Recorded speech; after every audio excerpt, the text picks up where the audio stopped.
feels so good. Bad, bad, bad, bad boy. I wouldn't change you if I could. I wouldn't change you if I could. I wouldn't change. Billy, how you doing? Good, good. I often wondered, how do you define yourself? Who are you? Nice easy question to start with. Yeah, who am I? I suppose I'm a Ballymunner, a person that is proud of where he comes from, a person that is still looking for the meaning of what I'm actually supposed to do. I like, I suppose, supporting the area and helping people in Ballymun. I'm also obviously a sports person as well, and I play Gaelic football. Hobby-wise, I like MMA. Try to play the saxophone a little bit. That's probably me in a nutshell, you know. Yeah, that's interesting that you went for where you're from first, because I thought that maybe you would have said I'm a business owner, I'm an entrepreneur, I'm a Dublin footballer, but the first thing you identified with was Ballymun. Why was that? I think that's where it all starts. Your business, as a businessman, that's where it started. The local area helped me, and playing sport, that's where I'm from. That's the club I play for, Ballymun Kickham. So for me, that's where it all began, and then it branched out from there. I remember reading a piece where you talked about the importance of Paddy Christie in your life. Could you explain a bit to people who are maybe unfamiliar? People are going to be familiar with him as a Dublin footballer, but you know, you guys all have lives beyond what we think of you as just Dublin footballers, and Paddy Christie clearly had an impact on you.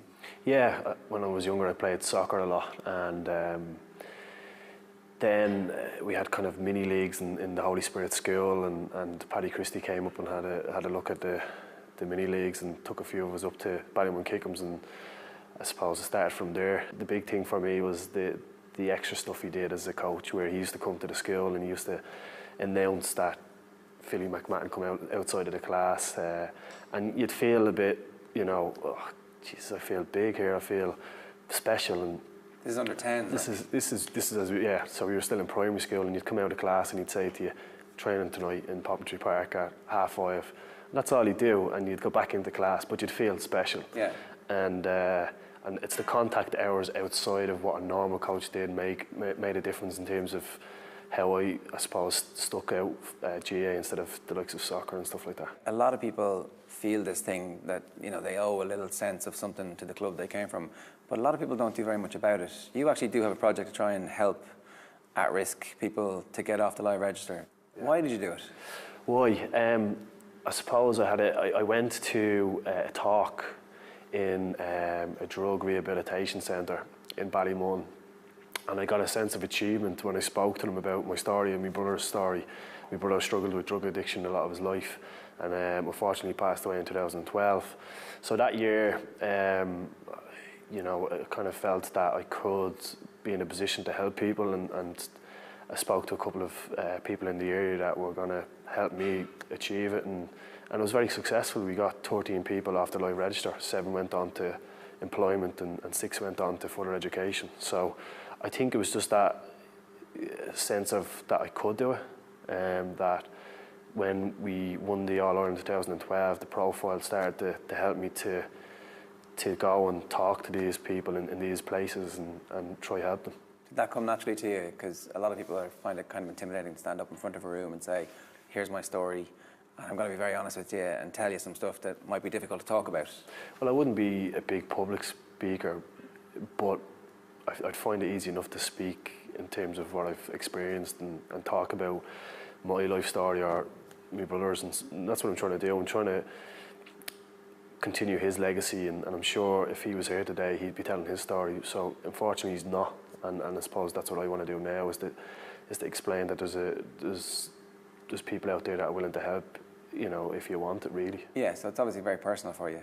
Yeah, definitely. I think the way people treat drug addicts nowadays is very wrong, and you constantly see it in social media and see it in the streets, the way people call people junkies and stuff like that. It's the wrong thing. It's actually, you know, it's the way the law treats drug addicts is wrong. Like, you know, we need to treat them like a normal addict, a chocolate addict, or someone that smokes or someone that drinks, or, you know, it's the same thing as an addiction, yeah. But it's treated the wrong way, and it's probably worth secluding people that are addicts, whereas we need to probably make them feel that, you know, we're here to help them, and you know, that's a big thing for me. I would have been the brother that would have shown the tough love and and probably when I look back on it now, it's probably the wrong way to do it. If I helped my brother kind of feel more loved and didn't have the tough love that I gave, maybe he would have, you know, come off drugs a little bit quicker, or I don't know. But it's definitely something that's stuck in my head, that we don't treat drug addicts the right way, and we should be, I suppose, you know, helping them as much as we could. Yeah, again, you know, like a lot of people feel this but don't really know what to do with it. So when did that crystallise? Like, did someone invite you to come to the task force to make the speech? Me and Eamon Fennell were asked, he kind of asked me, he said, look, I'm not from Ballymun, would you come down for this talk with me? And I said, yeah, I'll come down. And from that day, he said, look, they're probably going to ask you to say a few words. And I was like, what do I say? Yeah.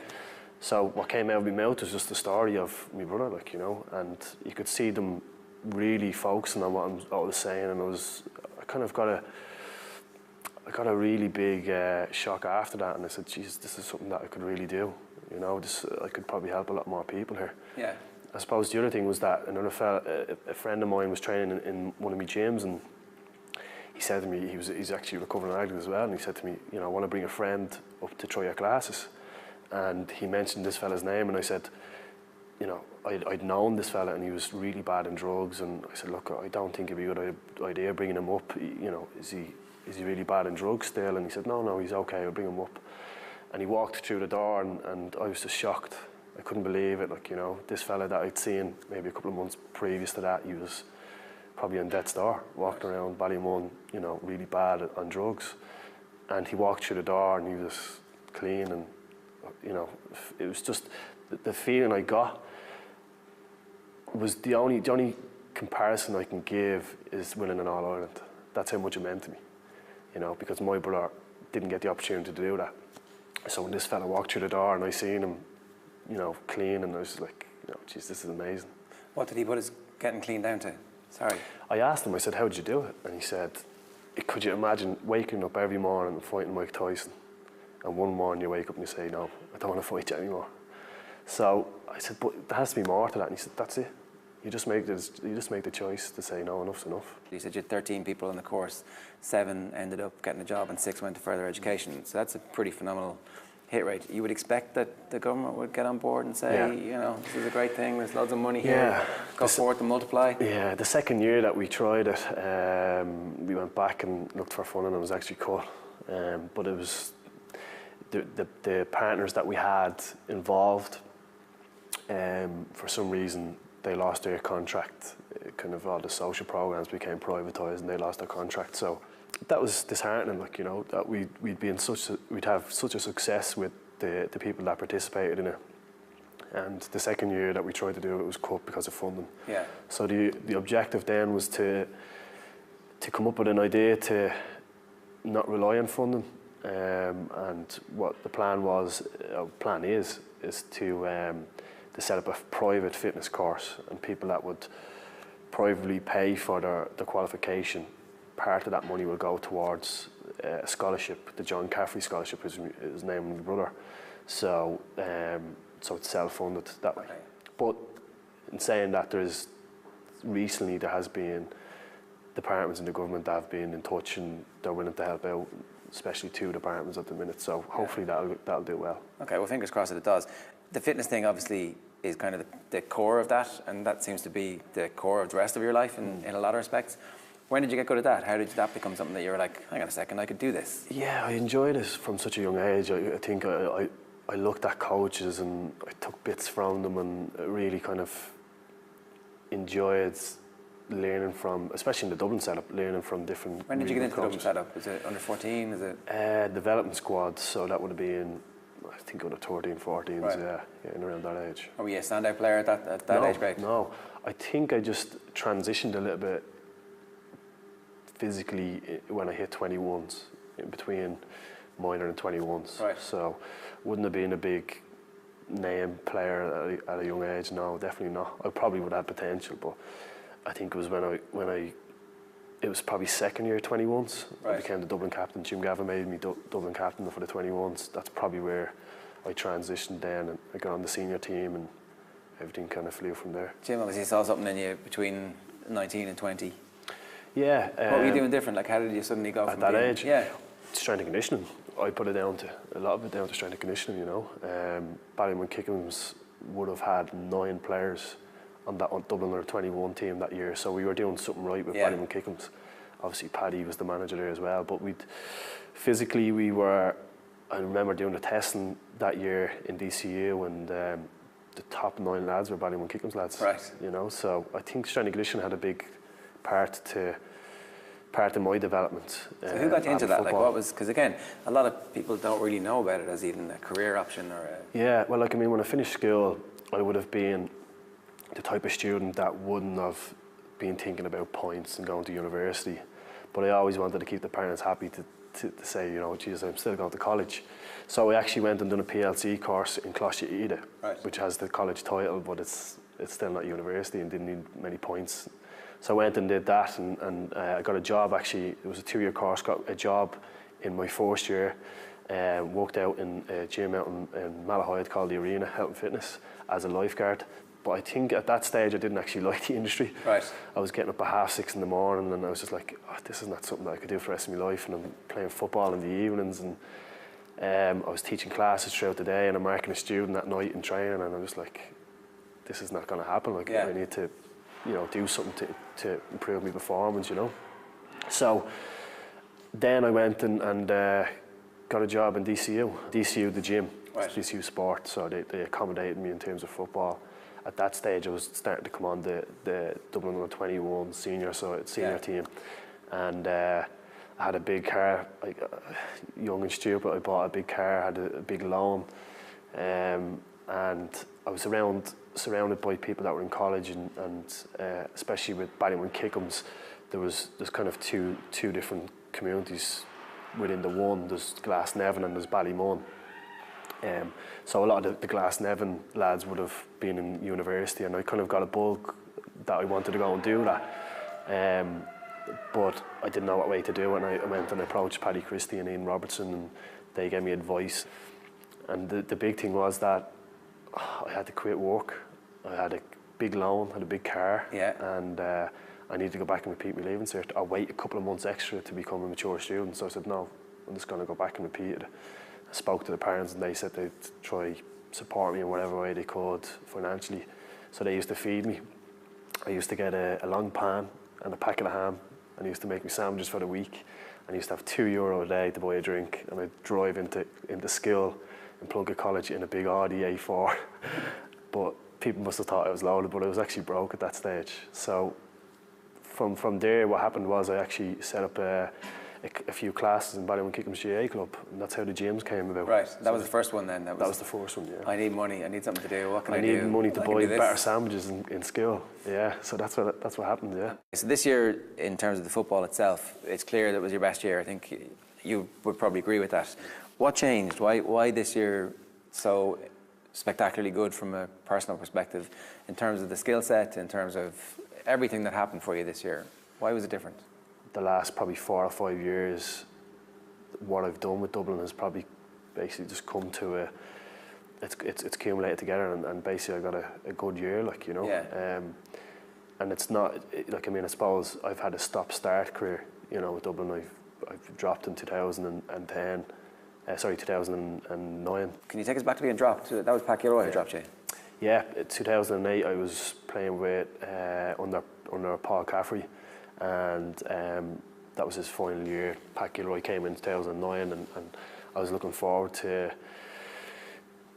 giving it a good lash and trying to get me position, because I'd made my debut. I played against Louth in the Leinster Championship, and I was like, you know, this could be a good year. This could be the start. Yeah. I could possibly get a position this year. And little did I know I was going to be dropped. Was it straight away? Was it? Yeah, it was at the beginning of the year. Right. Okay. It was at the beginning of the year. We were doing kind of trial games between the different parts of Dublin. I was Dublin West, I think. I think I'm West. And that was it. Like, yeah, you got the phone call. You're dropped. And was it straightforward? It was like, we need you to work on this, this, and this, or it was like, here, listen, not this year. Thanks very much. Yeah, not this year. Yeah. Right. Yeah. That's pretty harsh.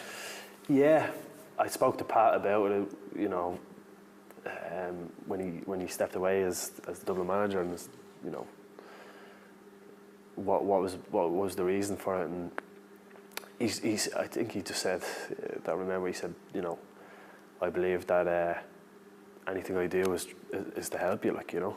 And Pat would have been kind of. I would have had a love-hate relationship with Pat, but just because he wanted for me to achieve so much, you know. So Pat would give out to me knowing that I'd react in the right way. Yeah. And I suppose when he dropped me, he knew that I would probably react in the right way, and I probably had my best year in club football in 2010. 2009. Probably back in 2010, and I was probably a different animal at that stage. I had a different kind of aggression to my game, and it helped me massively. You work in an industry where you're constantly asking people to improve their performance and tweak it just that little bit. What are you working on? If you were teaching yourself in a class here, what would you be saying? Yeah, well, I had a good year, and I think I did things better than I did the previous year, but I still think there's a lot to improve on. What things are you talking about? I can't let me secret out of the bag. No, but I think it's... I'm talking about football. Are you talking about like on the field, or are you talking about training? Both on and off the field. I think the big thing for me, another thing that helped me last year was balance in the lifestyle. So the business were going really well. I was spending a little bit more time with the family, which I probably would have neglected, and probably a lot of sports people do if they're not professional, obviously. Because we have to put so much into it that we kind of go, oh, I forgot to meet my parents, or I forgot to meet my girlfriend. So I'm still not good at that. I still need to be better at that. I still need to be seeing more of my friends regularly, like, you know. But the balance is very important, I feel. I still need to have hobbies. I still need to go, and if I want to go and do MMA training, I need to do that. And I've done that last year really well, but there's still things that I need to improve on to be a better player, to where I feel I can get to. In terms of skill set on the field as well? Yeah, I think it was really good technically this year. We wouldn't really have seen you as a free scoring cornerback in previous seasons. No, well, I could have done that a couple of seasons ago, but I probably wasn't in my head to be allowed to do that. Yeah. You know, probably I was like in my head going, I'm a cornerback, I can't do that. Jim Gavin lets you kind of go and say, you know, yeah, I'll let you do that once you do your job. Do you have a chat about that? Like, is that here, listen, I'm seeing opportunities here. My natural instinct is I might get in trouble if I go forward. Yeah. Should I go forward? What's the story? You don't talk about it, but I think it's having that relationship with your manager that you can kind of go, he will actually let me express myself out here. And if I do something wrong, he'll pull me up and he'll tell me, like, no, we don't want you to do that. Yeah. So that's the relationship all the players have with Jim, and it's refreshing. Like, it's an enjoyable time to be a part of the Dublin setup. Like. Yeah. You had your fair share of controversies this year. Yeah. Do you enjoy that aspect of life? Where I don't mind. I don't really go out to play to get to being controversial, like, you know. But I think it's a part of the game. It's a physical contact sport, and as a back, you're probably always going to get it. And I mean, like, you look at the teams over the last couple of years, they've all got one player that's always going to be in the limelight for the wrong reasons, and it's not something that I like being in the limelight for. But it's a part of my game. I like to be aggressive, and that's probably one of the ways I try to get me advantage over my opponent. Do you feel that it maybe had an impact on the voting for Player of the Year? That actually. Not really. I think Jack McCaffrey deserves it. Like, you know, he's a brilliant year. He's you could talk all day about the potential that he has and what he's achieving now at the minute at such a young age. He kind of deserves it, like, you know. And Bernard, like, you know, I could have been probably third choice, you know, because Bernard was so good. He scored 620 from play. He probably had a better year than the year he won it, like, you know. So no, not really. Like, I don't know. It's not for me to answer, I suppose. When they asked you or they talked to you about the All-Ireland semi-final, it was like, we're playing Mayo, Aidan O'Shea's ripping it up, strong contender for Football of the Year, he's your man. You're like, great. Yeah. I think Mayo, their forwards, they've got, you know, I would have marked O'Connor in the All-Ireland in 2013, and I would have took any of them. Like, I would have took any of their forwards because they're so good. Same with Kerry. But Aidan O'Shea had a good campaign, and he, as you said, he probably had the potential to win Footballer of the Year. So for the manager to come to me and say, you know, this is the man you're marking, it showed that he had faith in me, and you know that you're going to be marking one of their main players today, and go out and do your job. Kerry game, everybody slagging it off. The quality wasn't great. It struck me that the conditions weren't great. It was actually quite difficult, and that ultimately there's a lot of pressure. You know, everybody expecting the best game of the season in the All-Ireland final is a bit dumb, I think. Yeah, well, I mean, I would have loved for it to be a sunny day and kind of the normal kind of weather that you have in an All-Ireland final day, but then the rain happened, and I was rubbing my hands saying, "This is my day." Like, you know, I was back. So it depends, I suppose, what position you're in. Do you like the weather? What way do you like the weather? But as a fan, obviously, if it was a dry day, it probably would have been a different game. Have you watched it back?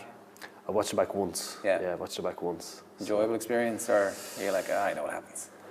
It's hard when you're watching yourself play because you don't really look at the collective performance, or as a fan, like, you kind of just looking and go, where am I? What am I doing? Am I doing the right things? And, oh, well, what could I have done better there? For me, it was a really good day. It was winning an All-Ireland, like, you know. So for me, whatever way you win it is going to be enjoyable. And the bit just before half-time, you kick the point.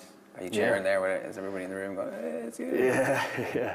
Yeah. Well, I think getting up there, and I think they were slagging more me dummy than the point scoring I got. Like, but it's it was nice to get up, and I had kind of a vision that I wanted to go and whoever was marking, take him on and try to get a score. Yeah. Because I normally get the easy scores. I'm in the right position and a bit of space and I kick it, but I said to myself that, you know, I'm going to actually take this man on and see if we get a point. So it's nice.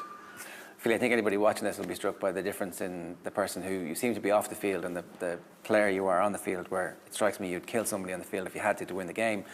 And, you know, you're a community leader, you're an entrepreneur, you're rooted in who you are and where you're from. How do you flick the switch from you off the field to you on the field? I think it's something that you develop throughout your footballing career. Like, you know, you kind of get these attributes that make you as a footballer, and I've always been the person I am off the field anyway, like, you know, but it's on the field that you develop these things, and I suppose it's you look to what you're actually good at, and you try utilise that and help whatever way you can to get the better of your man. And then off the field, you kind of that's really who you are in life, like, you know. Yeah. So it's your identity is the player, the person we don't really know or are only beginning to get to know, and then actually you, the Dublin footballer, is just a small part of that. Yeah, you would be. Like, I mean, many players are, you know, most players are different on the pitch than they are off the pitch because it's the sport, isn't it? Yeah. Probably I'm a bit more extreme to that, like, but it's interesting to be able to do that. Like, it's nice to be able to be someone different, like, on the pitch and off the pitch. And do all your opponents always understand that you're actually a completely different person? No, definitely not. Like, I mean, I was on the international rules team there, and as a player, I'm probably someone that always, if I'm going to put my name to some team, I will back whoever is around me up. Like, you know, I'm going to put me 100% into it, and I think the Irish lads understood that when I played with them. Some of them I would have been having battles with in the county, and they understood that I'm just there to do my job as a player, like, you know. So it's so some of the players there, that's the great thing about the international rules, or if you're playing into divisionals, they understand the hold on, this fella is different off the pitch, you know. Let's not judge him on the pitch just based off what he does on the pitch. So fortunately, that's not what people see in outside of the game, you know. Makes it a bit more difficult to be the same person next time you're up against them? Or actually easier because they're like, I have to just take this now? Or are you going to be nicer to them? No, I'm going to be the same person. I'm going to be the same person on the pitch because, as I said, that's what I'm putting my name to. If I wear a Dublin jersey or a Ballymun Kickham's jersey or an Ireland jersey, whoever's on my team,